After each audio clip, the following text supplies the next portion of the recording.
অবশেষে বার্সেলোনা একটি বড়সড় সাইন করতে পেরেছে।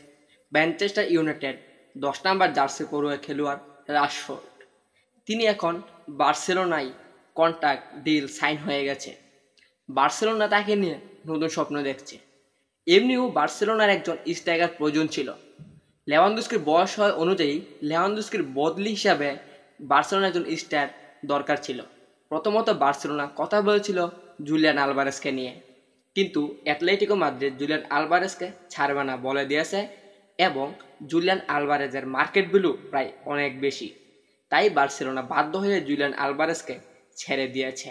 কিন্তু প্রথমত রাশফোর্ডকে ফ্রিতে আনার কথা ছিল বার্সেলোনায়, কিন্তু বার্সেলোনায় প্রতিক্ষেপ একটু দেরি হওয়ায় ম্যানচেস্টার ইউনাইটেড রাশফোর্ডকে আবার তাদের দলে নিতে চায়।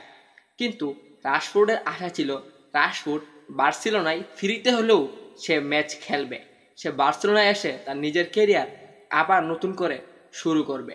কিন্তু ম্যানচেস্টার ইউনাইটেড তা কখনো হতে দেয় নাই, কারণ রাশফোর্ডের ডিল ম্যানচেস্টার ইউনাইটেড আরও অনেক সময় ছিল।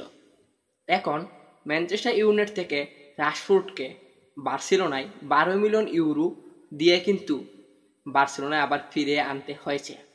রাশফোর্ড কিন্তু পর্যাপ্ত পরিমাণে ম্যানচেস্টার ইউনাইটেডে কীরকম গোল করেছে সেটা আমরা স্বচক্ষে দেখেছি, কীরকম স্কিল, কীরকম ড্রিবলিং করতে পারে।